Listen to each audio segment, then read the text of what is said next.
esse capítulo agora eles iniciam aí, né, no local lá que eles ficaram de visitar, né, onde estaria o menino lá, né? Júlio, é Júlio, não é o nome dele? É Júlio, é. Júlio.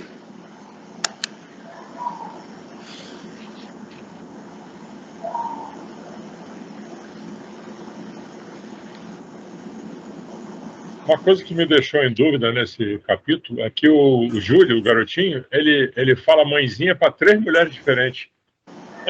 A Dona Antonina, a Mariana e a Blandina. Pois é. Na verdade, a Mariana, ele descreve no texto que Mariana que o adotou por filho espiritual. Mas ele chama de mãezinha a Dona Antonina e chama de mãezinha a Blandina. É Blandina. Isso. Cuidam dele também, né? De uma forma lá, né? Ele estava carente de mãe, né? A mãe dele. Pelo visto, né? Aí no início aí, então eles chegam, né, lá no local, né, o chamado Lar da Bênção. Isso. Ele descreve aqui, né, que é uma importante colônia educativa misto de escola de mães e domicílio dos pequeninos que regressam da esfera carnal.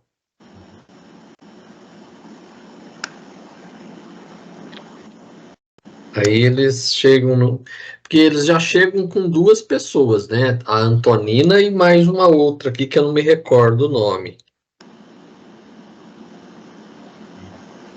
Acho que não sei. Aí a Antonina chega, né? Marcos. A Antonina, o Marcos, na verdade, é o filho falecido da Antonina. Tem razão. Eu misturei. O Júlio só confunde 2 mães só. Esse aqui é o Marcos. Marco, é isso. Marco. Lembra nos capítulos anteriores que a Antonina encarnada, ela reúne os 3 filhos? Exatamente. E aí o filho mais velho, né, o menino, ele reclama do pai que os abandonou e que isso poderia ter impedido o filho mais velho de ter falecido de doença e tal. Esse filho falecido é esse Marcos aqui, que ele chama a Antonina, né, de mãezinha. Isso. Correto. Aí o Clarencio fez sinal para as irmãs vigilantes que se responsabilizavam pelos entretenimentos no parque, como a solicitar-lhes proteção e carinho para as nossas associadas de excursão. E disse-nos em seguida: o pequeno Júlio não se encontra no grupo. Ainda sofre anormalidades que lhe não permitem o convívio com as crianças felizes. Acha-se no lar da irmã Blandina. Comemos para lá. Então eles chegam lá, parece que eles chegam lá tem um parque, né? As crianças estavam tudo brincando lá, tal. Isso. Só que o Júlio não estava lá. O Júlio, que é o objetivo deles, né? Que é o menino que morreu afogado. Estava separado. Por negligência da Zulmira, né? Sim. Aí eles chegam lá num pequenino castelo muito alvo, em que se destacavam as ogivas azuis, coroadas de trepadeiras em flor. Ogivas são as torres ali, né? Em forma de ogivas, bombas, vamos dizer assim, né? Coroadas de trepadeiras em flor. Aí eles atravessam lá o jardim, né? Aí a irmã Blandina recebe-os, né? Sorridente, apresentando-nos uma senhora simpática que lhe fora a vozinha no mundo, que era a Mariana. Aí Mariana, nossa nova amiga, cumprimentou-nos bondosa. Findas as saudações usuais, Clarencio tocou direto no assunto. Desejávamos avistar o pequeno Júlio, que havia desencarnado por afogamento. Aí a Blandina, em plena juvenilidade, trazia nos olhos os característicos de sublime madureza de espírito, respondeu gentilmente: com muito prazer. Encaminhando-nos à iluminada peça, ornamentada de róseos enfeites, onde um menino repousava num leito muito branco, explicou sem afetação. Nosso Júlio até hoje ainda não se refez completamente. Ainda grita sob pesadelos inquietantes, como se estivesse a sofrer sob as águas. Chama pelo pai constantemente, apesar de parecer mais receptivo ao nosso carinho. Insiste pela volta a casa todos os dias.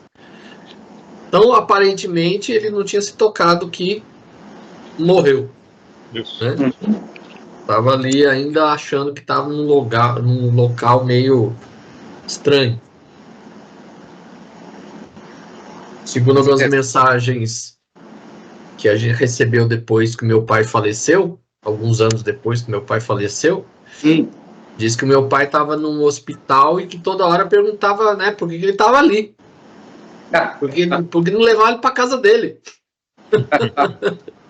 Não tinha se tocado ainda. Tinha passado alguns anos já que ele tinha morrido, não tinha se tocado que ele morreu. Sim, mas... Ele achou, segundo o que a gente recebeu, ele achou que nós tínhamos internado ele em um hospital e não estava deixando ele sair. Mas isso aí deve ser bastante comum, né? Assim, principalmente dependendo do tipo de desencarne da pessoa. Você tá ali bem, tá, não sei o quê. De repente você, pum, desencarna. Pô, a sua consciência continua ativa, você vai para um determinado lugar, né? Ali, pô, mas o que eu tô fazendo aqui? Olha para um lado, olha para o outro. Mano? Porque é como se você, por exemplo, caísse num sono e depois acordasse num outro lugar que você não conhece. Isso. O que eu estou fazendo aqui? Isso. Né? Me leva para minha casa.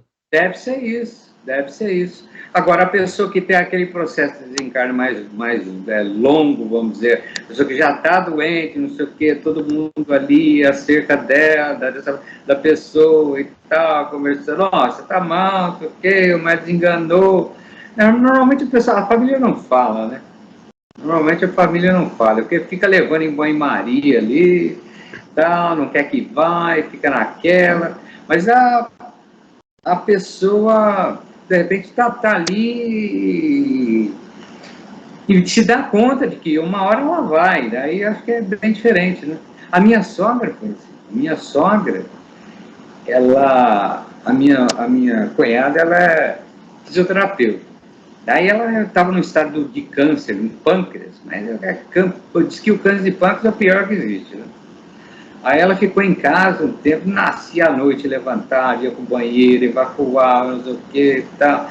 Aí ela falou, a Rosina é minha cunhada. A Rosina pensa que me engana, eu sei que eu estou morrendo.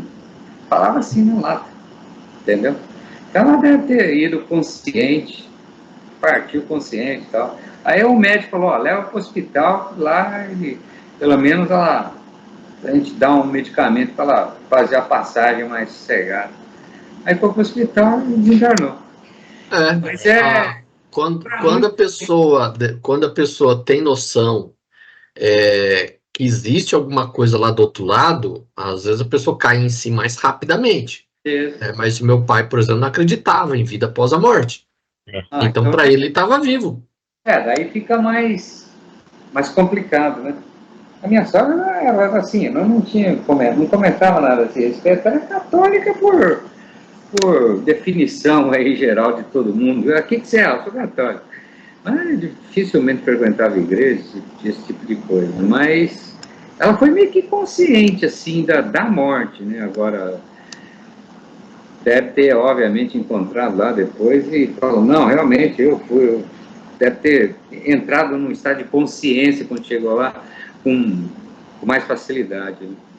Deve ter, quando chegou lá, falou, não, realmente eu estava numa situação ruim. Mas, somente é uma pessoa acidente, né, esse tipo de coisa, né?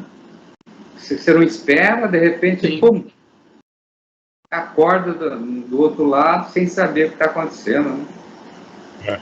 Deve ser isso mesmo. Meu pai mandou uma mensagem numa carta psicografada 4 anos depois de ter falecido. Ele disse que demorou a entender o que tinha acontecido. Demorou a aceitar a condição que ele tinha, né? Aí ele viu a mãe dele e o pai dele. Aí ele foi e Aí caiu a ficha. caiu na real. Caiu a ficha. Interessante. Mas é interessante, né, a pessoa descrever isso. Bem legal. Ele começa a dizer que foi muito bem tratado, etc.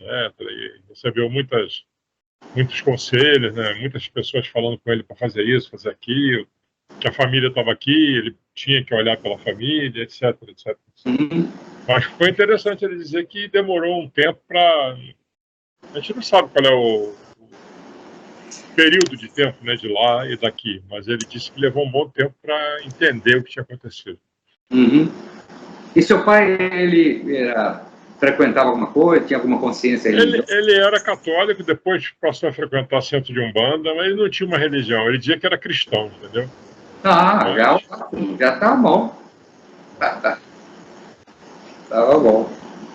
É isso aí. Então, a gente vê que para a maioria das pessoas, ainda leva um tempo a pessoa cair em si, né? Porque a pessoa não se sente morta, né? Porque ela tá pensando, ela tá se vendo. Então, eu falei, o que tá acontecendo? O interessante foi isso, porque o meu pai achava que a gente tinha internado ele num hospital e não deixava ele sair. Até cair a ficha, olha, você não pertence mais àquele mundo. Até cair a ficha levou um tempo.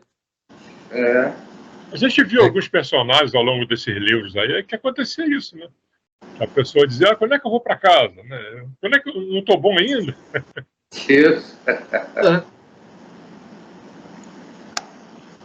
Aí eles estão lá num local lá, né, onde ele encontra lá o berço do menino, né? O menino lançou-nos um olhar de atormentada desconfiança, mas contido pela ternura da irmã que o assistia, permaneceu mudo e impassível.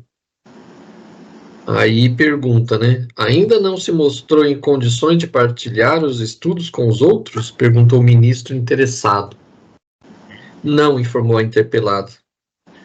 Nossos benfeitores, Augusto e Cornélio, que nos amparam frequentemente, estão de parecer que ele não conseguirá adquirir aqui qualquer melhora real antes da reencarnação que o aguarda.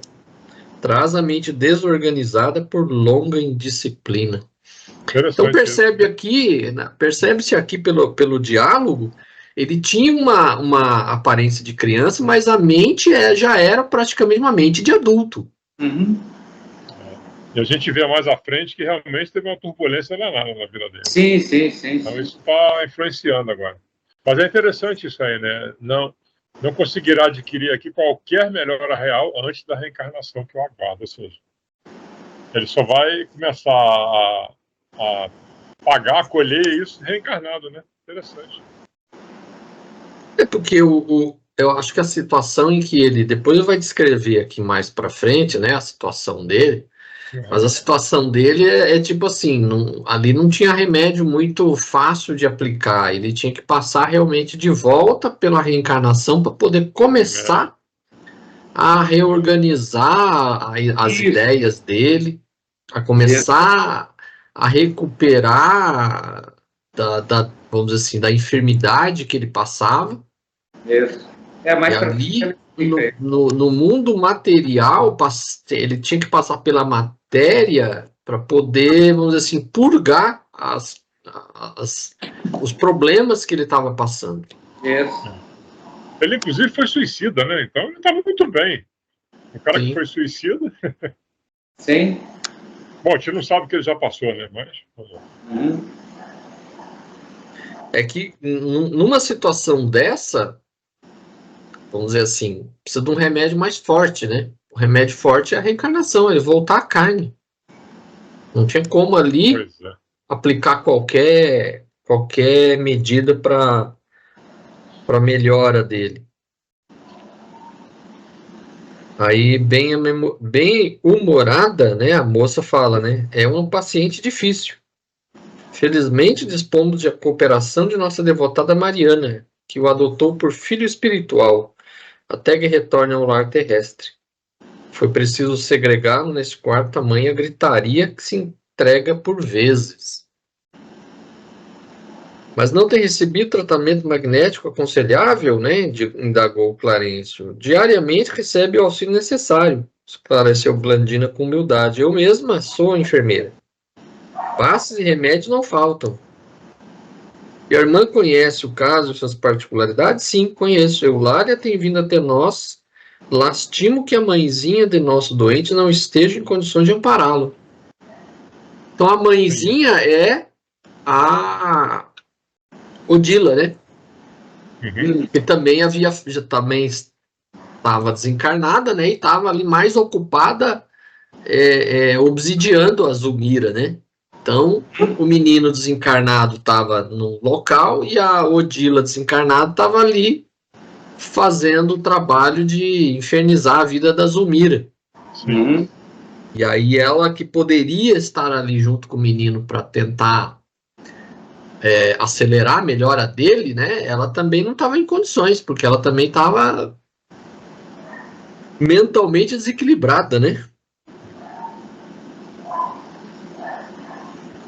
Aí ela fala, né? Creio que o concurso dela poderia insuflar-lhe novas forças. Entretanto, com exceção da irmãzinha que se lembra dele nas orações, ninguém mais da família o ajuda.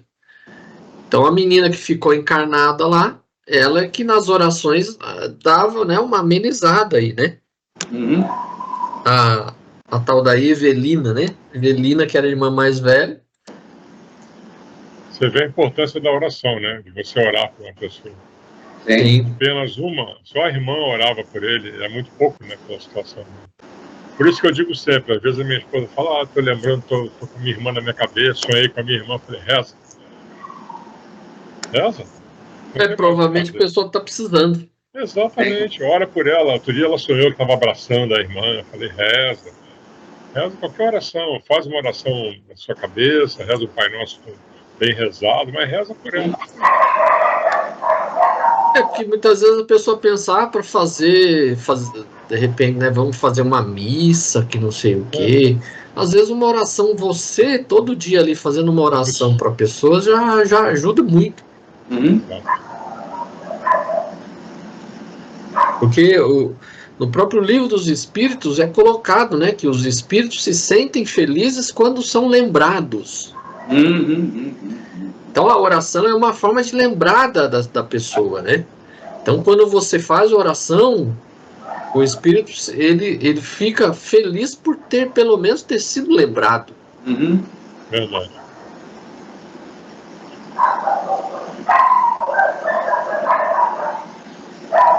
Aí ele fala, né? Mãezinha, mãezinha, clamou o pequeno em voz rouca, erguendo-se e enlaçando Blandina, pálido e inquieto. O que te incomoda, meu filho? Dói minha garganta. Aí começa a explicação, né? Por que ele tinha esse problema da garganta, né? Não se aflija, né? Como é que um moço de teu valor pode chorar assim por nada? Imagina, temos 3 médicos em casa. É impossível que a dor não fuja apressada. Aí ela pede a ajuda do Clarencio, né? Aí o ministro cuidadoso pediu-lhe abrisse a boca e, surpreendido, notamos que a fenda glótica, principalmente na região das cartilagens aritenoides, apresentava extensa chaga. Não entendi nada disso aqui, porque temos um médico, mas é a garganta, né? A garganta dele estava ferrada. Resumindo, era isso. Aí ele aplicou recursos magnéticos especiais. Em poucos instantes, Júlio voltou à tranquilidade. Então, falou Blandina, onde está agora a garganta dolorida? Visivelmente satisfeito, acrescentou, já agradeceste ao nosso benfeitor? O menino hesitante encaminhou para o ministro, beijou-lhe a destra com respeitoso carinho e balbuciou, muito agradecido. Blandina ia dizer algo, mas Júlio correu para seu regaço, choramingando. Mãezinha, tenho sono. A abnegada jovem acolheu com ternura, reconduzindo ao repouso. Aí o Clarencio informa que doar ao enfermo energias anestesiantes, dotar ao fatigado, resolvendo por isso induzi-lo ao descanso. Aí vem a primeira questão desse capítulo 9, né? Nesse capítulo nos fala de Júlio, que se envolveu em compromissos graves. Qual a lição que podemos tirar nesse texto para a nossa vida e com constantes escolhas que nos cercam e as dificuldades que vão surgindo no caminhar? Talvez porque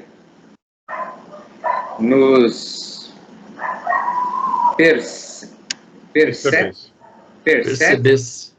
percebes o cérebro esfogueado de indagações quando aquela minúscula garganta ferida depois da morte do corpo, o ministro explicou. É pena. Júlio envolveu-se em compromissos graves, desentendendo-se com alguns laços afetivos no caminho no século passado, confiou-se à extrema revolta, aniquilando o veículo físico que lhe fora emprestado por valiosa bênção. Rendendo-se à paixão, sorveu grande quantidade de corrosivo. Salvo a tempo, sobreviveu à intoxicação, mas perdeu a voz em razão da úlcera que se lhe abriram a fenda glótica. Ainda aí, não se conformando com o auxílio dos colegas que o puseram fora de perigo, alimentou a ideia de suicídio sem recuar. Foi assim que não obstante enfermo, burlou a vigilância dos companheiros que o guardavam, arrojou-se à funda corrente de um rio, nela encontrando afogamento que o separou do invólucro carnal. Na vida espiritual sofreu muito, carregando consigo as moléstias que ele mesmo infligira à própria garganta e os pesadelos da asfixia, até que reencarnou junto às almas com as quais se mantém associado para a regeneração do pretérito. Infelizmente, porém, encontra dificuldades naturais para recuperar-se. Lutará muito antes de incorporar-se ao novo patrimônio físico. Registrávamos aqueles apontamentos em dolorosa admiração. Uma criança doente é sempre um espetáculo comovedor. Eu acho que até aí já é isso. Já é suficiente, né? Então, o que ele pergunta ali, né, que qual é a lição que podemos tirar nesse texto, né, para a nossa vida e com constantes escolhas que nos cercam e as dificuldades que vão surgindo no caminho. Aí o exemplo vivo do Júlio, né, que primeiro que ele desrespeitou o corpo, né, que não é dele, né, isso aqui é emprestado, a gente deve cuidar dele da melhor maneira possível, né. A gente tem que zelar pelo corpo que a gente tem aqui na Terra. E segundo que ele, além de tudo isso, além de se entregar lá aos prazeres, etc., ele se suicidou. Fez duas coisas erradas. Maltratou e depois forçou a separação, né, do corpo físico. Então a gente tem que estar muito atento a isso, né? Viver de uma maneira mais tranquila ou menos intranquila, evitando a semeadura errada, né? A colheita errada também. No caso dele, inclusive, do outro lado, né? Sim. A gente vai ver mais pra frente aí, inclusive, que ele é um dos personagens de uma trama aí, né? Que envolve vários personagens aí. É tipicamente um novelão, né? Então a gente vai ver aí que ele participou junto com esses personagens envolvidos aí que aos poucos, nos próximos capítulos, a gente vai vendo aí o desenrolar dessas tramas do passado, né? É interessante no parágrafo seguinte, aí, quando ele fala que a bondade divina nos assiste de múltiplas maneiras, amparando-nos o reajustamento, mas em todos os lugares deveremos submissos, né, às consequências dos próprios atos. Então, aquilo que o pessoal diz, né? Pô, Deus me desamparou, Deus não é pai, Deus não tem nada a ver com Deus. Você faz, amigão. Você vive submisso àquilo que você fez. Né? Com certeza.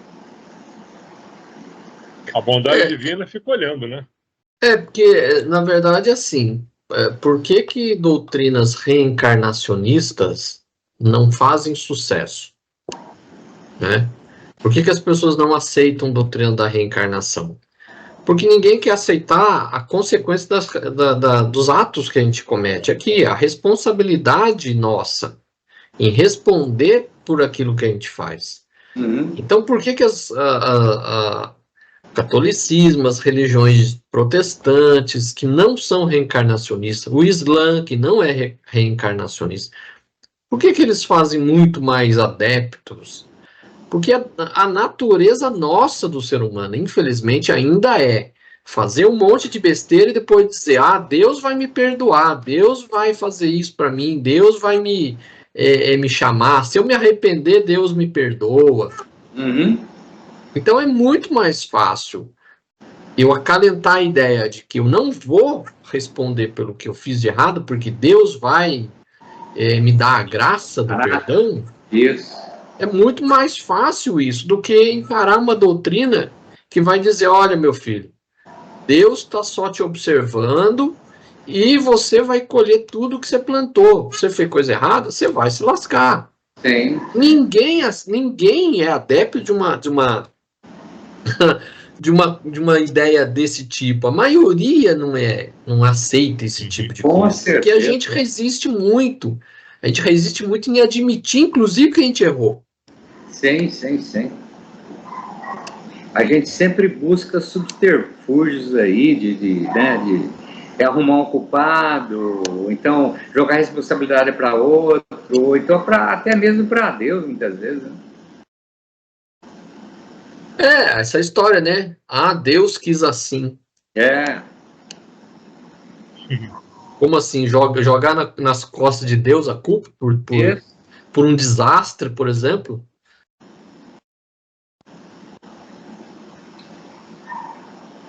A grande maioria está nessa balada aí, né? Com certeza que sim. Acho que o maior devaneio é esses caras se explodem, né? Para encontrar as 7 virgens lá em cima. Oi? O cara se explode porque ele vai encontrar com 7 virgens. Ele é Marte, né? Sim. Os terroristas. Sim. Isso. Tem uma vida boa lá em cima, vamos. Isso. Não, por aí você percebe o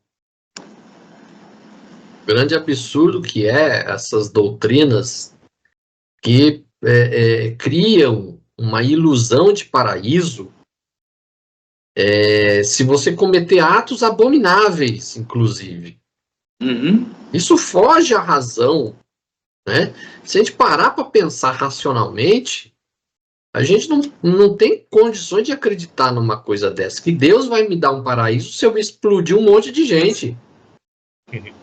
Mas é aquela ideia ainda do Antigo Testamento que ainda está nessas religiões, né? Desse Deus que vai te recompensar se você matar um idólatra.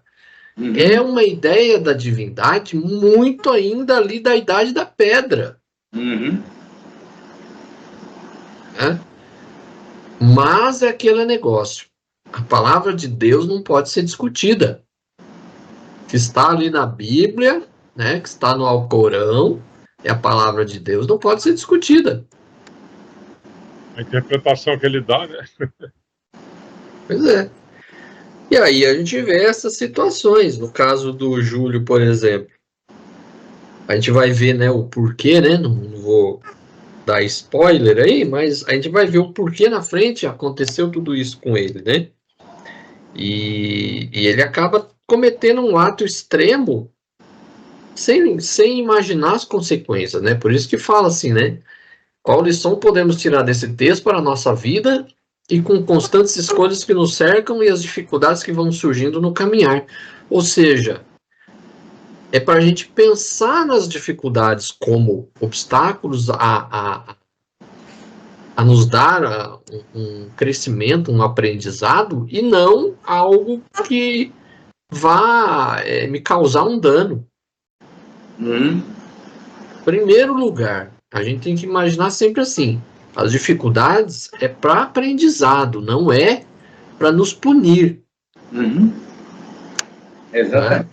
E aí o que acontece? Diante das dificuldades, muitas vezes a pessoa, como no caso dele, não teve estabilidade emocional para superar a dificuldade e seguir adiante. Né? Eu lembrei agora, por exemplo, não sei se vocês lembram lá do filme Titanic, vocês devem ter assistido. Sim. No começo do filme, a moça lá, que é uma das protagonistas, né? A moça, no começo do filme, ela estava lá se abeirando lá no fim do navio, lá, né? Subiu ali na balaustrada ali para pular, ela ia se suicidar. E aí o rapaz lá, né, que é o tal do Jack, ele chega, ele consegue, né, convencer a moça a não pular.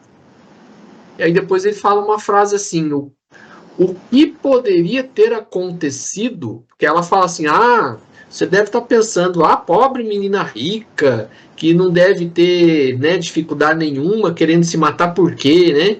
Enquanto você é pobre, teria muito mais motivo para se matar do que eu. Aí ele fala assim para ela, o que teria acontecido para você achar que não tem saída? Então é o que acontece muitas vezes com aqueles que se suicidam. As pessoas chegam num ponto onde a pessoa não vê saída para ela. E aí comete esse ato extremo. Então, se a gente puder, né, ajudar qualquer pessoa que esteja nessa situação e mostrar que existe muitas saídas, mas aqui a emoção, a dor, a tristeza não deixa a pessoa enxergar que existe sim saída. E que isso não é a solução. A pessoa que se mata, ela quer resolver um problema, né? Sim. E ela resolve da pior forma possível. Na realidade, ela está criando um outro muito pior, né? Exato. Ela não está resolvendo o problema, ela está criando um outro muito pior do que aquilo que ela está enfrentando naquele instante.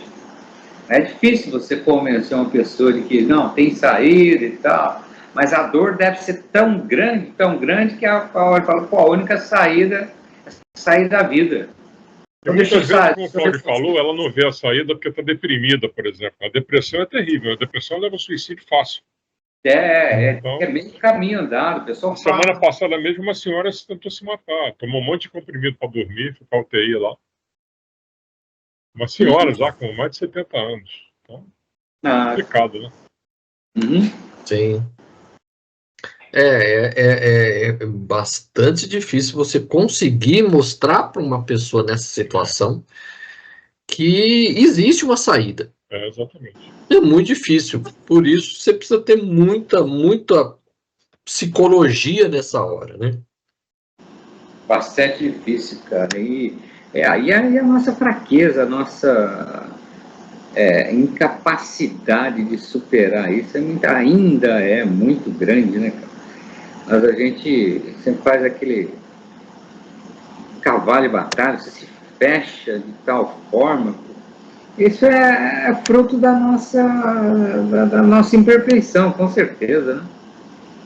Com certeza. Muito difícil resolver. Agora eu vou te falar, o cara deve ter um sangue frio, tem que ter sangue frio, né, para trabalhar naquele ajuda lá, o pessoal que liga e fala, vou me matar. CVV. Valorização na vida, né, CVV. Você precisa ter um treinamento ali para poder conseguir conversar com a pessoa e conseguir demover a pessoa desse tipo de ato extremo, né? Putz, Eu vi um filme que falava de uma menina que trabalhava com isso. Sinto muito, Charlie, uma coisa assim. E aí teve uma hora que ligou uma menina para ela e falou assim, minha vida não vale mais nada. Ela começa, não, que isso? Não, mas se eu não tiver dinheiro para fazer um aborto, eu vou me matar. E a menina do CVV falou, eu mando dinheiro para você. Se esse é o problema, eu ajudo você. Você acha que isso é a solução? Aí ela vira para a menina e fala assim, mandar dinheiro para mim, você nem me conhece, não sabe nem quem eu sou. Eu sou importante para você, sou nada. Eu vou desligar. Aí desliga. Ela fica desesperada, né? A menina que está tentando ajudar. Cara, ele desliga não, se puder, se quiser, liga para mim, meu nome é Charlie. Aí ela desliga.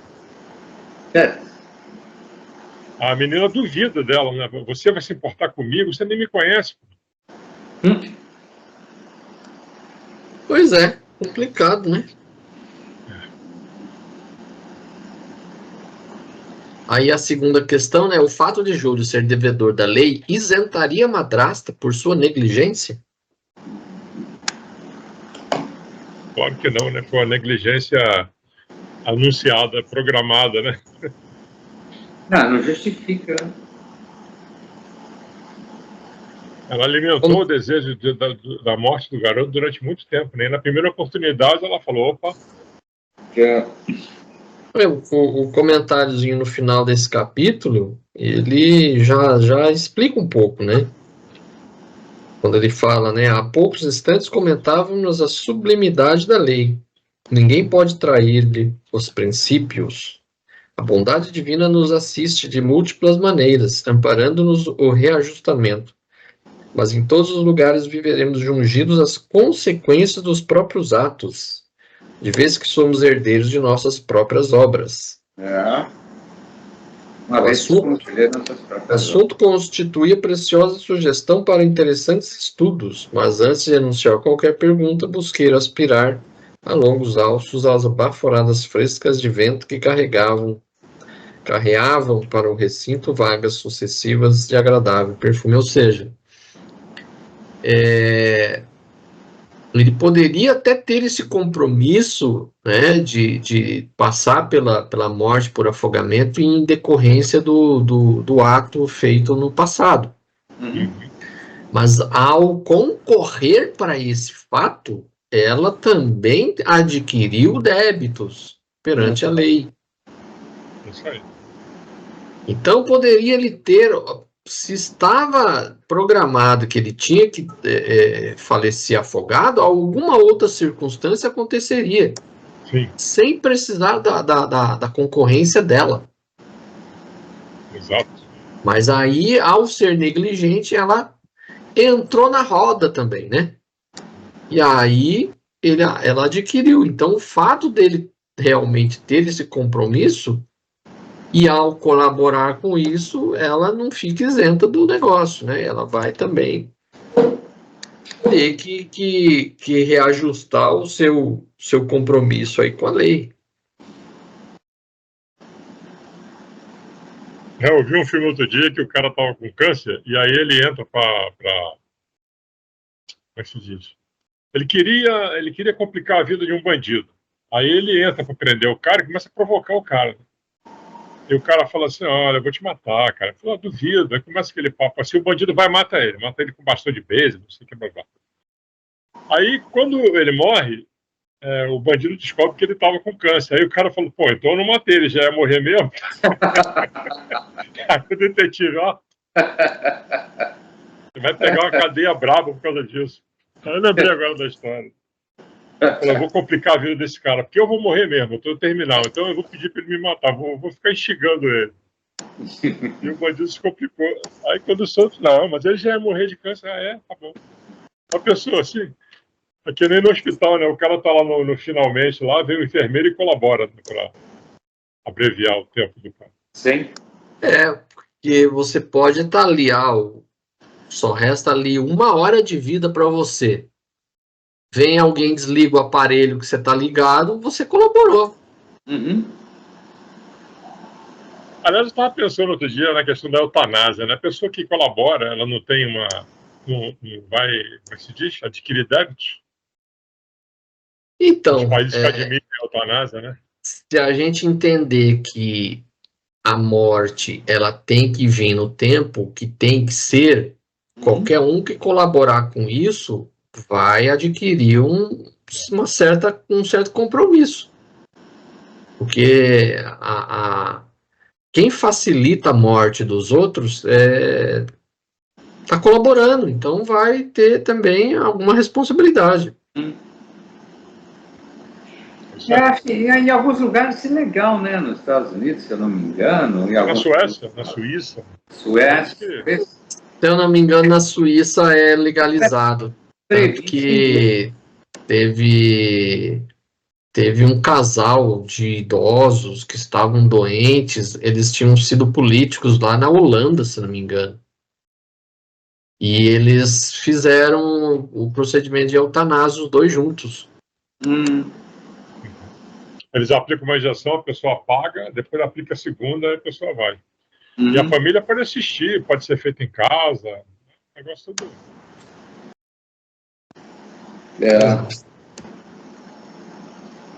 Aí vamos no capítulo 10, Preciosa Conversação.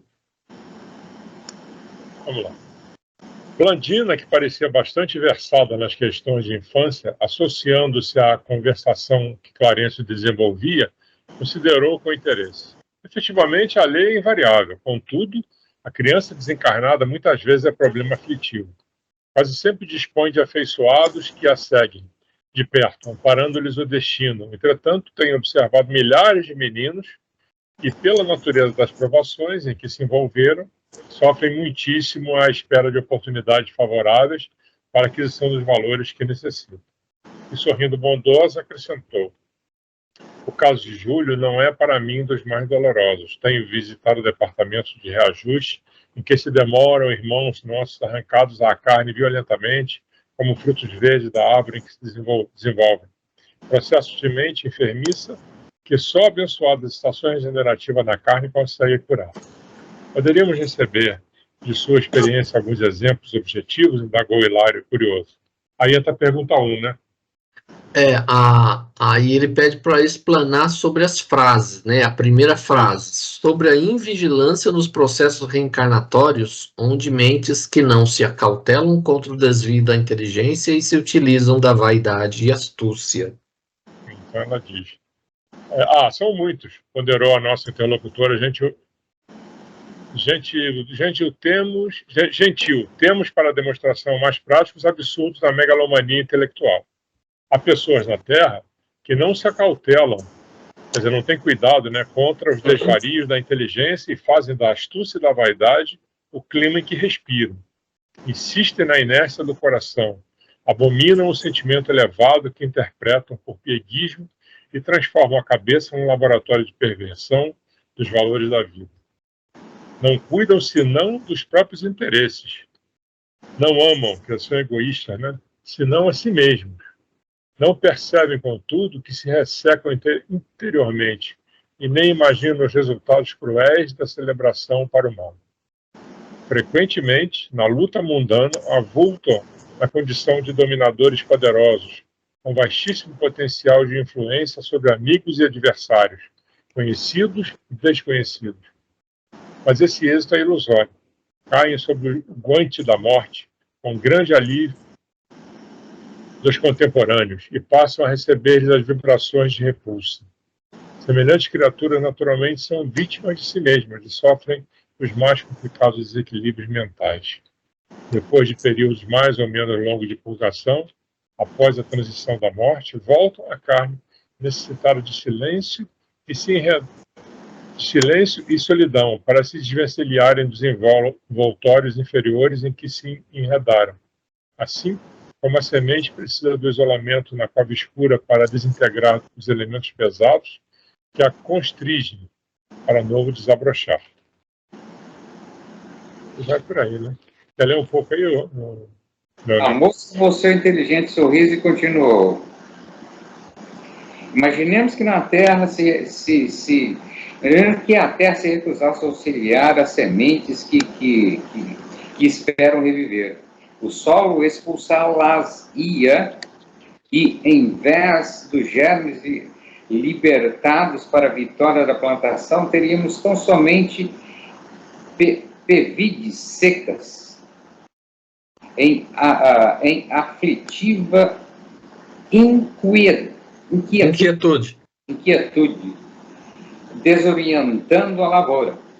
Em verdade, a maioria das mães é constituída por sublime flagrante de almas más. Sublime falange de almas. Nas mais belas experiências de amor e sacrifício, carinho e renúncia, dispostas a sofrer e a morrer pelo bem-estar dos rebentos que a providência divina lhes confiou às mãos ternas e devotadas. Contudo, há mulheres cujo coração ainda se encontra em plena sombra, mas mais fêmeas que mães jazem obcecadas pela ideia do prazer e da posse e, despreocupando-se dos filhinhos, lhe favorecem a morte. O infanticídio inconsciente e indireto é largamente praticado no mundo, e como o débito reclama resgate, as delongas nas soluções dos compromissos assumidos acarretam enormes padecimentos nas criaturas que se submetem aos choques biológicos da reencarnação e veem prejudicadas as suas esperanças de quitação com a lei. Ante a pausa que se fazia natural inquirir. Mas a lei não traça, a lei não traçará princípios inamovíveis. Que esses inamovíveis que são princípios... São princípios perpétuos, que não mudam. Perpétuos. Uhum. Pretenderá a irmã dizer que uma criança pode desencarnar fora do dia indicado de sua libertação? Sim, sem dúvida, atalhou o ministro, que nos escutava. Há um programa estruturado na espiritualidade para as nossas tarefas humanas. Entretanto, pertence-nos a condução dos próprios impulsos dentro delas. Em regra geral, multidões de criaturas cedo se afastam do veículo carnal, atendendo a serviços de socorro e sublimação, mas em numerosas circunstâncias a negligência e a irreflexão dos pais são responsáveis pelo fracasso dos filhinhos. E aí, né? Já entra uma coisa que vai falar do leite, né? Sim. Então, Continua aqui, não? Não, essa é a pergunta 2. Essa foi a 2, né? A primeira, ele fala aí as mentes que não se acautelam contra os desvios da inteligência e se utilizam da vaidade e astúcia. São pessoas que são egoístas, né? Que não... Como ele diz aqui no trechinho, que a pessoa diz que aquilo ali é besteira, né? Mas essa megalomania aí tem exemplos aos montes, né, cara? Eles abominam o clima em que respiram, insistem na inércia do coração, abominam o sentimento elevado que interpreta por pieguismo e transforma a cabeça em um laboratório de perversão dos valores da vida. Então é aquela pessoa que só olha para o próprio pé, né? Olha para o dedão. Com certeza. Não, esses políticos aí, esses demagogos aí, né? Esses megalomaníacos aí. Bom, enfim, tem um monte deles por aí, né? Principalmente aquelas pessoas que têm mais chance do que nós de ajudar os outros, mas têm mais poder, se encontram em posições que poderiam fazer muito mais e não fazem, né? E não fazem, com certeza. E sempre se legislam em causa própria, olha para o próprio umbigo, etc. Mas tem um outro grupo que ele fala que são as mães que não têm assim cuidado com os filhos, né? Causando às vezes até a morte deles. Depois ele vai falar do leite, mas aquilo que eu comentei uma vez, que eu dei muito valor. Um dia eu parei e falei, minha mãe, eu tenho que dar todo valor a ela. Eu não entendi esse negócio de amor de mãe, né? Coisa de adolescente, criança. Mas o que eu seria se ela não tivesse cuidado de mim, né? Sim. Então, a falta de cuidado de uma mãe com o filho é letal muitas vezes. Então, por isso você precisa... Eu acho que... já pensou a capivara de uma pessoa dessa? A dívida que a cara assume, mas vai pagar caro, vixe. Vai pagar caro, juro e correção. Aqui ele cita, assim, primeiro, pessoas que detêm um grande cabedal de intelecto, né, de conhecimento, isso. E utiliza isso para o mal, utiliza isso para os seus próprios interesses, utiliza isso para domínio, né, para destruir, né, assim, a vida dos outros. Eu fico Além de pensando não fazer o bem, ainda faz mal, né? Que aqui ainda até sublinha assim, avultam na condição de dominadores poderosos com vastíssimo potencial de influência sobre amigos, adversários, conhecidos e desconhecidos. Eu fico imaginando quando o Putin desencarnar, como é que vai ser. Você já pensou, cara? O karma que esse cara tá adquirindo. A capivara dele, já pensou o tamanho da capivara? Nossa Senhora!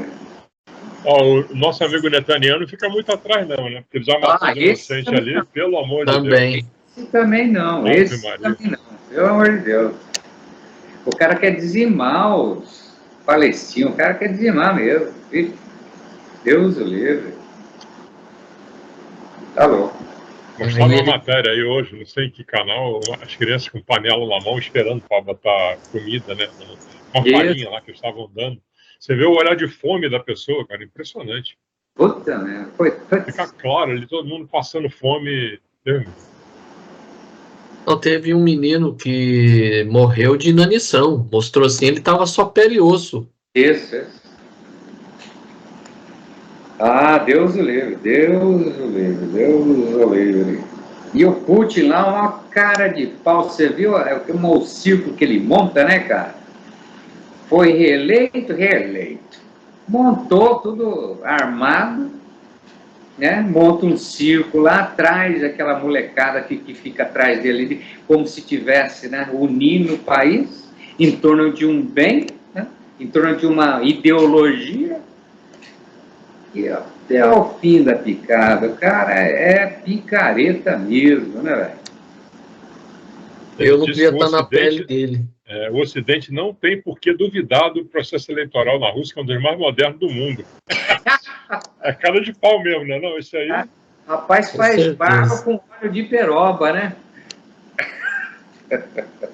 Faz barba com óleo de peroba. Eu fico lembrando da história contada do Hitler, quando subiu teve que descer, senão ele ia trucidar o espírito dele, né? Primeiro caso no mundo de um espírito trucidado. Cara de pau, velho. E aqui aí depois ele fala das mães, né? As mães que... É engraçado que ele não fala dos pais, né? Os pais também têm responsabilidade, né? Só as mães, né? Exatamente, verdade. Pais também, né? Mas a negligência, né? A negligência muitas vezes é causa também dessas mortes, né? Isso. Então, os pais, né? Pai e mãe que abandonam os filhos, tudo isso aí é o compromisso que eles vão adquirir depois, para resgatar no futuro. E aí ele questiona, o engraçado aqui que no final, depois aqui, ele questiona, né? Pô, mas a lei não traçará princípios inamovíveis, né? Pretenderá a irmã dizer que uma criança pode desencarnar fora do dia indicado? Ou seja, essas crianças que de repente morreram aí, já estava traçado para elas morrer. É isso que ele falou, que ele questionou, né? Então, mas se eles morreram é porque estava traçado para eles morrer. Aí ela coloca assim, né? Não é bem assim a história, meu filho. Vai com calma aí. Você até pode ter um programa reencarnatório em que a pessoa vai viver até os 30 anos, por exemplo, mas se ele morreu ali na infância com 5, 7 anos por negligência dos pais, Isso foi algo que não estava programado, mas que vai ter consequência para aqueles pais. Então pode acontecer, a coisa ali não é uma matemática exata, né? O plano reencarnatório é ciência humana, não é ciência exata. Então não é ali cravado. Sim, sim. E ele afirma um negócio grave, né? O infanticídio inconsciente e indireto é largamente praticado no mundo. Quando ele fala, depois de dizer que as mães são mais fêmeas do que mães. Elas procuram o prazer, cercado pela ideia da posse, etc, etc. E os filhinhos vão ficando de lado. Né? Tem muitas mães aí que realmente não foram, não tem vocação para ser mãe, né? Foram mães assim, por uma situação, por uma circunstância que ela não conseguiu impedir, ela foi mãe. Então aí complicado. Como o débito reclama resgate, as delongas na solução dos compromissos assumidos acarretam enormes padecimentos das criaturas que se submetem aos choques biológicos da reencarnação e vêm prejudicadas as suas esperanças que torcem com a lei. Não está colaborando em nada, né? Passou por aqui, só fez M. Então... tudo vai ter a consequência. Aquele negócio de pedir perdão a Deus, né? Aceitar Jesus nos últimos momentos de vida e achar que vai ser premiado com a graça divina. Então as pessoas a gente ainda tem muito disso, né? De não querer aceitar a responsabilidade. Acontece que Deus, quando ele criou o universo e as leis, ele não perguntou para nós o que a gente gosta ou não, né? Ele criou e a gente está submetido a isso aí. Verdade. Aí vem a segunda frase, né? Sobre a importância do pensamento da mãe na alimentação de seu filho com o leite materno e dos pais na educação dos filhos. Aqui, explicou Blandina Delicada, recebemos muitas solicitações de assistência a benefício de pequeninos ameaçados de frustração. Temos irmãs que, por nutrirem pensamentos infelizes, envenenam o leite materno, comprometendo a estabilidade orgânica dos recém-natos. Vemos casais que, através de rixas incessantes, projetam raios magnéticos de natureza mortal sobre os filhinhos tenros, arruinando-lhes a saúde. E encontramos mulheres invigilantes que confiam o lar a pessoas ainda animalizadas, que acatam de satisfações doentias, não se envergonham de ministrar hipnóticos a entezinhos frágeis, que reclamam desvelado carinho. Em algumas ocasiões, conseguimos estabelecer a harmonia com a recuperação desejável. No entanto, muitas vezes somos constrangidos a assistir ao malogro de nossos melhores propósitos. Nesses casos, interferir buscando maiores esclarecimentos. Blandina, porém, percebendo-me a indagação íntima, adiantou: nesses casos, ainda e sempre a lei é invariável. As provas e tarefas sofrem dilação no tempo, mas serão cumpridas. Afinal, aquilo que não se realiza num século pode efetuar-se em outro. Nossa boa vontade e nossa aplicação aos desígnios divinos podem abreviar qualquer espécie de serviço. Quem persiste na direção do bem, mais cedo atinge a vitória. E com o formoso sorriso que lhe bailava o semblante juvenil, acrescentou: não vale fugir às responsabilidades, porque o tempo é inflexível, porque o trabalho que nos compete não será transferido a ninguém. Aí acho que já começa a entrar pela 3, né?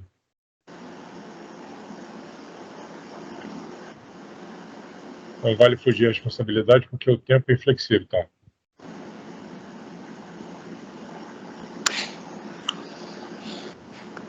O 3 está mais para baixo. Aí ele fala: Hilário, que acompanhava a conversação com extremo interesse, considerou: antigamente na Terra, conforme a teologia clássica, supunhamos que os inocentes, depois da morte, permaneciam recolhidos ao descanso do limbo, sem a glória do céu, sem o tormento do inferno. E nos últimos tempos, com as novas concepções do espiritualismo, acreditávamos que o menino desencarnado retornasse de imediato à sua personalidade de adulto. Aí já começa a 3. Já começa a 3. Então, Você vê a mãe com pensamentos ruins, ela envenena o leite. Não é só você espancar o filho, né? Você espanca ele de outra forma, indiretamente, dando leite de má qualidade para a criança, né? E até os olhares, né? Você lançar os olhares meio atravessados para as crianças, né? A energia vai e acaba com o projeto raios magnéticos de natureza mortal sobre os filhinhos temos. A outra da calmante para as crianças, né? E nem mencionou aqui também aquelas que agridem as crianças, né? Você contrata uma babá e a babá vai lá e agride seu filho. Eu imagino que assim, o pensamento, ele muitas vezes envenena o nosso próprio corpo, né? Então, quando você fica só com pensamentos ruins, você está envenenando seu corpo também. Com certeza. Porque a mente, a gente chegou a ver em livros anteriores que a mente nossa é uma usina de força. Uhum. Se a gente não controlar isso daí, a gente pode prejudicar a nós mesmos. Uhum. Então imagine se você está realmente amamentando, se você não vai passar essa situação para a criança também, né? É como a gente falava quando era criança, se o olhar matasse, minha mãe tinha me matado, né? Que a mãe olhava para você assim com aquele olhar 42, né? Aquela raiva que vinha do fundo da alma e jogava em cima de você. Eu acho que esse negócio é tão... Principalmente de mãe para filho, né? É tão forte que deve ser tipo uma egrégora também. Você pensa aquele negócio, vai lá para a parede e cola, fica lá. Sim. Tristeza. Aqui assim, ele coloca, né? Casais, através de rixas incessantes, projetam raios magnéticos de natureza mortal sobre os filhinhos tenros. Então, tem isso também, né? Mas briga, né? Pessoas ainda animalizadas, isso aqui eu achei interessante. Pessoas ainda animalizadas que a cata de satisfações doentias não se envergonhem de ministrar hipnóticos a entezinhos frágeis que reclamam desvelado carinho. Aquele tipo de pessoa assim, a gente precisa sair para se divertir, mas a criança, como é que fica a criança? Dá lá um sonífero, lá um remédio para a criança dormir e sai.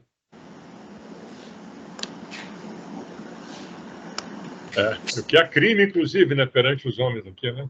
É abandono de incapaz, né? Exatamente.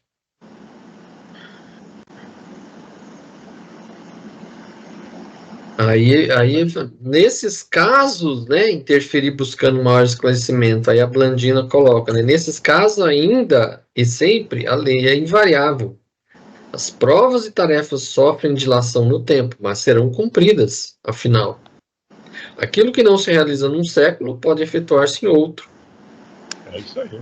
Nossa boa vontade, nossa aplicação aos desígnios divinos podem abreviar qualquer espécie de serviço. Quem persiste na direção do bem, mais cedo atinge a vitória. Ou seja, você vai cometendo os seus deslizes, você vai prolongando a sua estadia aqui nesse mundo mais tempo. Certeza. Você quer se livrar logo dessa matéria que é difícil? Faz a coisa certa. Não vale fugir da responsabilidade, porque o tempo é inflexível e o trabalho que nos compete não será transferido a ninguém. Isso é seu. É seu, amigão. Como disse a minha cunhada, uma semana antes de falecer, o meu irmão falando com ela, tô contigo, estamos juntos, não sei o que. Ela falou, não, esse deserto é meu. Ela falou? Falou com todas as letras para ele. Ele ficou até meio em estado de choque. Assim. Esse deserto é meu. Amigo. Isso é um nível de consciência apurado, hein? A gente não transfere nem méritos e nem deméritos para ninguém. É nosso. Aquilo que a gente conquistou é nosso e os erros cometidos também, a responsabilidade é nossa. Com certeza. Não adianta querer fugir. Aí a terceira ele pergunta, né, sobre o desencarne infantil. Vai lá, Léo. Conhecemos grandes almas, é essa aí? Não, em muitas situações... Em muitas situações o que acontece, esclareceu a Anísia Petruosa, quando o espírito já alcançou elevada classe evolutiva, assumindo o comando mental de si mesmo, adquire o poder de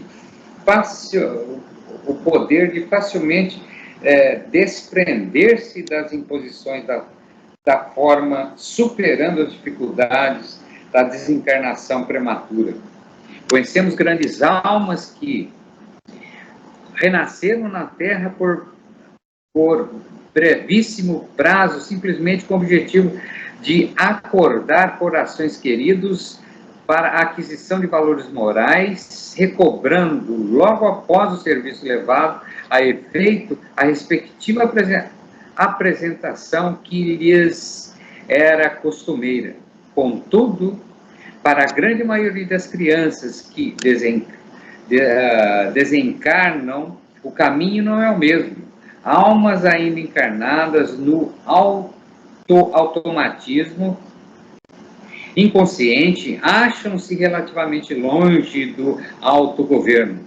Jazem conduzidas pela natureza à maneira das criancinhas no colo maternal.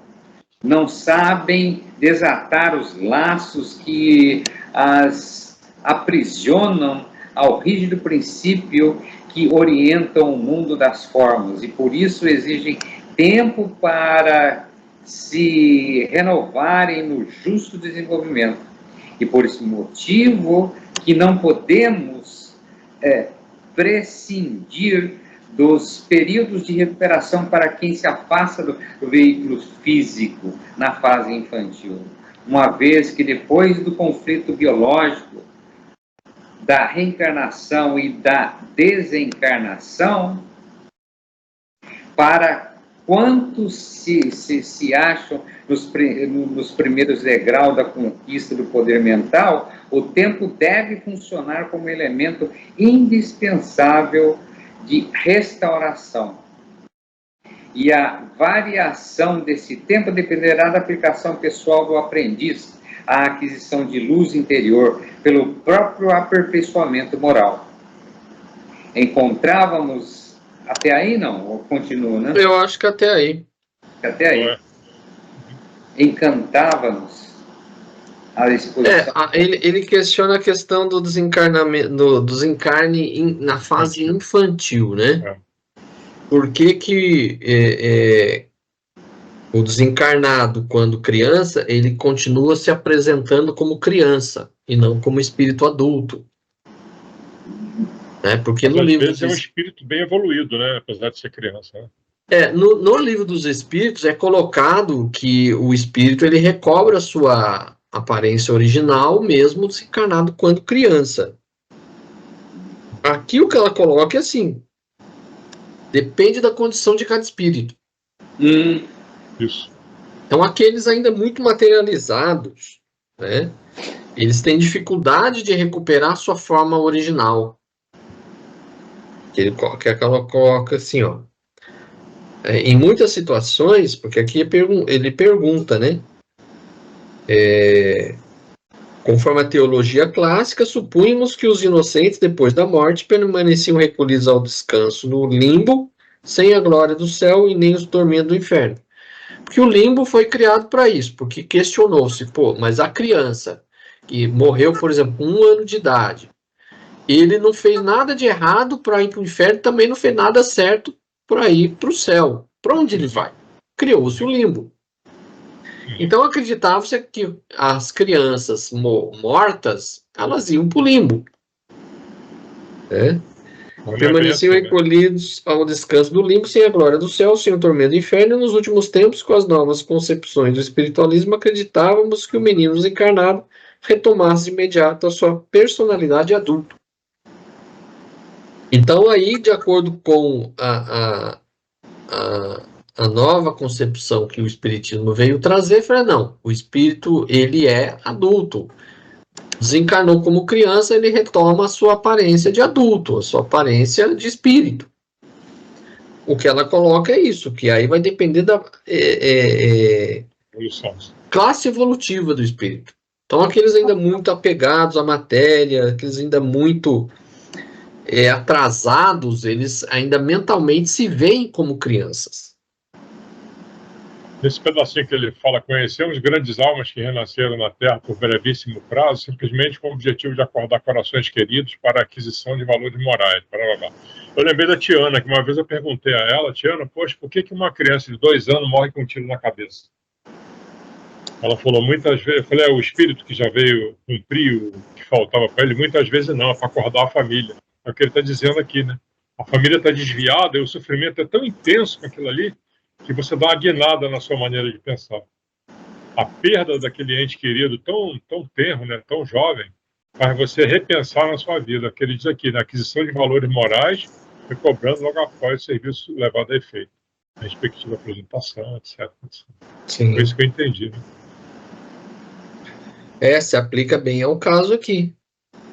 Porque ele vem justamente para ficar um prazo pequeno mesmo, porque ali não é ele com algum compromisso, o compromisso dele ali é justamente fazer a família acordar mesmo. Isso. Acho que faz sentido, né? Porque se você, no momento que você reencarne como criança, você ainda não tem aquela consciência, né? Desenvolvida a ponto de você ter aquele discernimento, enfim, de ter aquele amadurecimento. Então ele vem com a mensagem, produz alguma turbulência ali, seja ela qual for, e vai embora. Mas no mundo dos espíritos, eu acho que se mantém na fase adulta mesmo, no sentido de seguir a sua evolução, né? Apesar de ter desencarnado criança. Porque aqui ele continua falando assim, objetivo de acordar corações queridos para aquisição de valores morais, recobrando logo após o serviço levado a efeito a respectiva apresentação que lhes era costumeira. Então o espírito adulto, ele já tem uma certa elevação, ele vem, reencarna, fica alguns anos, morre por alguma circunstância acidental. Era o trabalho que ele tinha que levar a efeito para a família se acordar, né? Aí ele desencarnou, ele recobra a sua aparência de adulto normal. Faz sentido, sim. Só que aí ela fala assim, contudo, para a grande maioria das crianças que desencarnam, o caminho não é o mesmo. Ou seja, essas crianças desencarnam por algum compromisso realmente que eles tinham. Então, eles não recobram a aparência de adulto, eles permanecem presos, né, naquela aparência infantil. Que ela fala assim, almas ainda encarceradas no automatismo inconsciente. Acham-se relativamente longe do autogoverno, jazem conduzidas pela natureza, à maneira das criancinhas no colo maternal, ou seja, eles ainda não têm plena consciência das coisas, então eles acabam ainda mantendo essa aparência deles. Mas o espírito atrasado, menos evoluído, vamos dizer, né? É o que ela coloca aqui. E mesmo assim ele pode ter essa missão, né? Ele sendo um espírito evoluído ou não, ele pode vir só para dar uma correção no rumo lá da família. Sim. Que muito... Aí o retorno dele é que é diferente, né? É o caso, por exemplo, de crianças que desencarnam com pouco tempo de vida por alguma doença, né? A criança ali com 1, 2 anos adquire uma doença e morre, né? Então, muitas vezes, esses espíritos, eles podem até ter o compromisso de passar por essa situação para resgatar alguma coisa, quanto eles podem vir justamente para dar esse início de união. Às vezes a família está desunida, a criança morrendo numa tenra idade faz com que a família se una, por exemplo. É uma das possibilidades, né?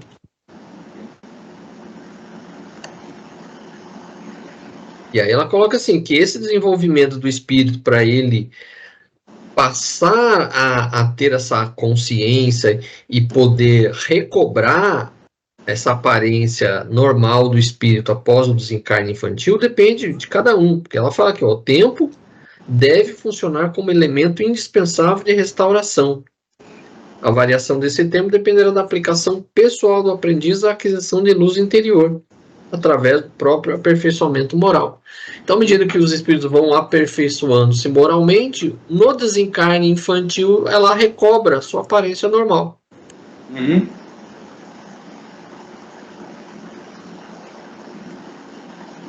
E aí, até mais um pouquinho para frente, fala assim, ó, usando semelhantes apontamentos, podemos entender com mais segurança os processos dolorosos de enfermidades congênitas e das moléstias insidiosas que assaltam a meninice no mundo. Isso aí.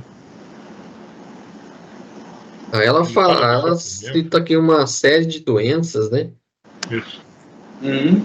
Mongolismo, epilepsia, encefalite, letárgica. Aí ele faz uma pergunta, né? O que dizer dos desastres irremediáveis, né? Desastres que arrebatam adoráveis flores do lar, deixando inconsoláveis pais e mães. Aí ele fala da necessidade do sofrimento. Reparações dos martirizam na carne, mas sem elas não atingiríamos o próprio reajustamento. Então a gente vê que muitas vezes o desastre ali é uma forma de resgate, né, de uma forma de reparação, como ela pode ser também uma forma de cumprir a missão que o espírito tinha. Exatamente. É isso que eu acho interessante no espiritismo, na doutrina de modo geral, né? Essas explicações são muito sólidas, né? São bastante, faz você pensar com bastante, tem razão, né? Tem sentido esse tipo de explicação. Isso. É o que você fica perdido, você fala, meu Deus, é uma criança sofrendo desse jeito. Mostrou o garotinho, levou 3 anos brigando com câncer, perdeu a guerra, né? E o pai e a mãe em cima ali. Como que eles ficaram unidos, né? Por causa dessa criança? Muito unidos. Eu acho, é o que eu sempre digo também, cara. Eu acho o espiritismo muito coerente. Você fica procurando incoerência, alguma coisa. Foi dito isso anteriormente, mas agora está dizendo outra coisa. Não, as coisas se encaminham dentro de uma harmonia extremamente coerente. Eu até agora, dentro das minhas imitações, eu não vi nenhuma incoerência. Assim, eu acho que é tudo muito pertinente. Porque muitas vezes a família acaba sendo impulsionada para outros caminhos quando se depara com uma situação dessa. Isso. Né? É uma forma de impulsionar a família a buscar um caminho, por exemplo. Né? A se interessar por um outro caminho. Porque essa explicação é porque está nos mistérios de Deus, já satisfaz um pai e uma mãe que perde uma criança com 2, 3 anos de idade.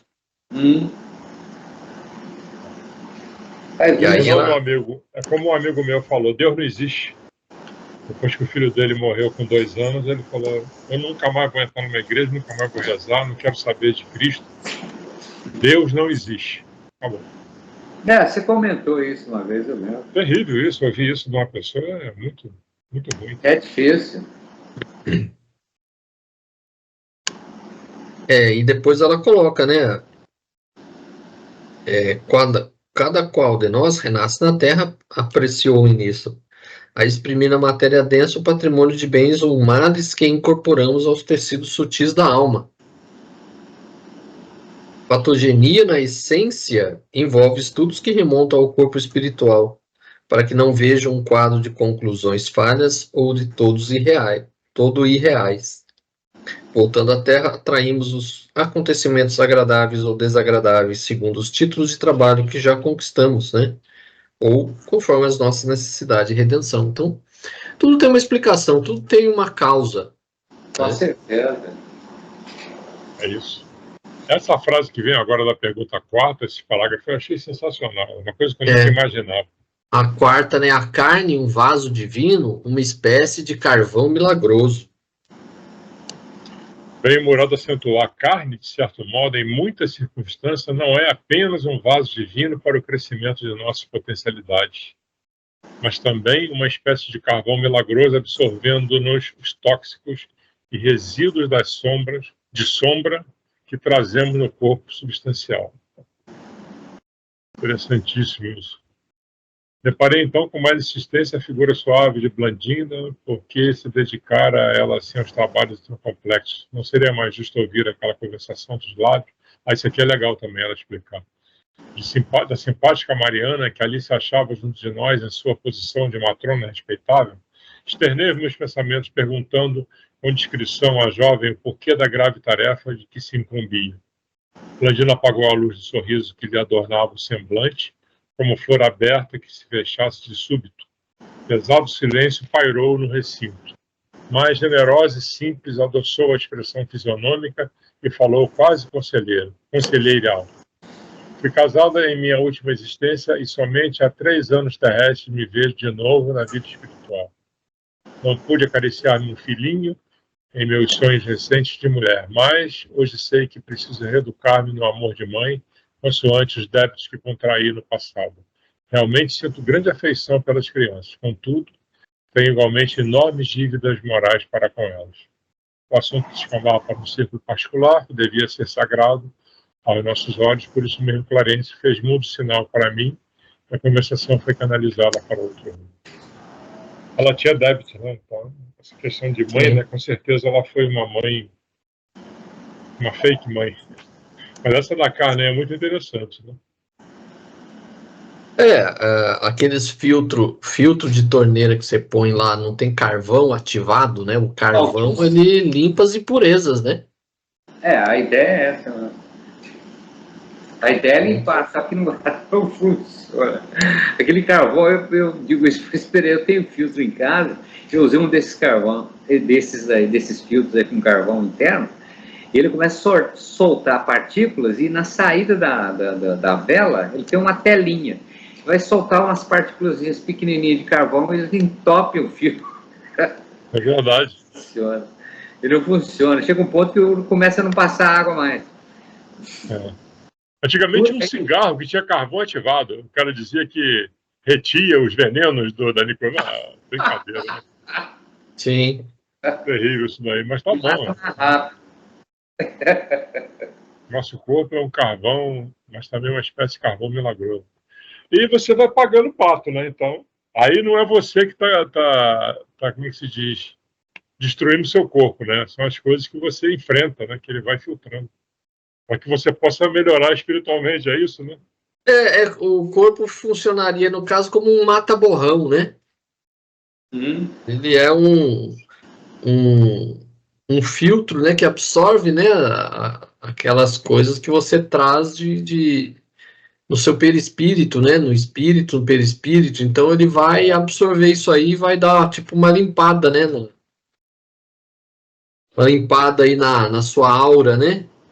Aí você, passando por encarnações nas quais você vai, tipo, purgando, né, essas coisas, e aí você consegue, numa próxima, você levar uma vida normal.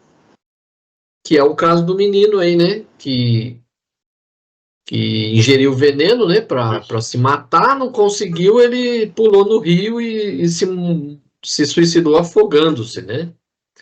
Então ele apresentava o problema na garganta, né? Que era do veneno. Então precisava passar por uma nova encarnação para ele poder purgar isso daí. Que é o que a gente vai ver mais para frente. O perispírito dele estava detonado, né? Que a garganta ali não é física, né? Uma coisa, né? Meio matéria, meio espírito.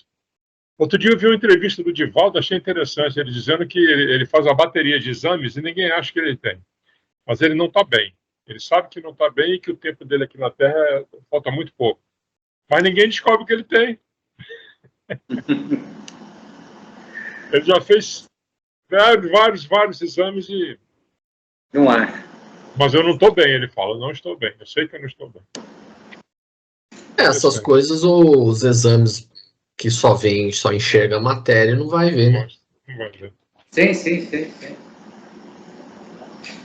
É isso aí, então. Mais um. Encerramos por hoje. Bem interessante hoje, muito interessante.